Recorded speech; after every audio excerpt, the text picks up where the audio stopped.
हालांकि अमेरिका से वार्ता करने के लिए ईरान पूरी तरीके से पाकिस्तान पहुंच गया और पूरी तरीके से तैयार है। ईरानी डेलीगेशन में कुल 86 लोग शामिल हैं। इनमें ईरान के राजनेता, अफसर, एक्सपर्ट और मीडिया कर्मी भी शामिल हैं।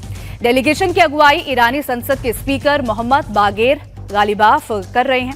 इसके अलावा डेलीगेशन में इसमें विदेश मंत्री, Araghchi, supreme national security council के 3 सदस्य, सेंट्रल बैंक के गवर्नर, 3 उप विदेश मंत्री, विदेश मंत्रालय के प्रवक्ता, संसद सदस्य और ईरान की नेशनल डिफेंस यूनिवर्सिटी के अध्यक्ष शामिल हैं।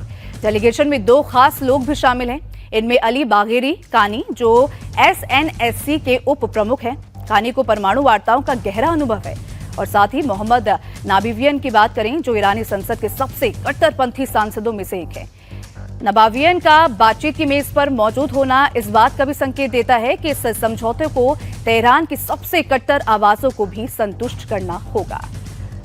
अब ऐसे में इस बातचीत से ये स्पष्ट हो जाएगा कि क्या जो ये जंग है, जो अभी तक रुकने का नाम नहीं ले रही है, क्योंकि सीजफायर के बाद भी जहां एक तरफ इजराइल के हमले जारी थे, तो वहीं दूसरी तरफ ईरान भी पलटवार करता हुआ नजर आ रहा था। एक के बाद एक इजराइल पर गोले दागते हुए नजर आ रहा था ईरान, क्योंकि इजराइल की तरफ से लेबनान को निशाना बनाया जा रहा था और यही वजह थी कि ईरान इसको लेकर नाखुश था। ईरान का कहना है कि अगर आप हमसे सीजफायर कर रहे हैं तो आप लेबनान से भी सीजफायर की बात करें। हालांकि अमेरिका और ईरान के नेताओं की होने वाली बैठक से पहले पाकिस्तान का बीपी अब हाई है। पाक पीएम शहबाज शरीफ और आर्मी चीफ आसिम मुनीर दोनों देशों के बीच मध्यस्थता कराने की कोशिश में लगे हुए हैं, लेकिन ईरान की शर्तें सामने आने से अब पाकिस्तान की टेंशन और भी ज्यादा बढ़ गई है। वार्ता से पहले इस्लामाबाद और रावलपिंडी को किला बना दिया गया है। सरकारी और प्राइवेट दफ्तरों में छुट्टी घोषित कर दी गई और सभी दुकानें और बाजार बंद करा दिए गए हैं।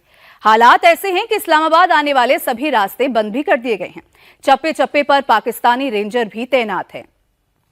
तो इस्लामाबाद वो जगह जहां पर ये बैठक होनी है, जहां पर ये बातचीत होनी है, और उससे पहले पाकिस्तान का बीपी किस तरीके से हाई है, इसका अंदाजा आप इसी बात से लगा सकते हैं कि इस्लामाबाद में जो ऑफिस हैं, जो स्कूल हैं, जितने भी तमाम दुकानें हैं, उन दुकानों को बंद कर दिया गया है इसी वजह से।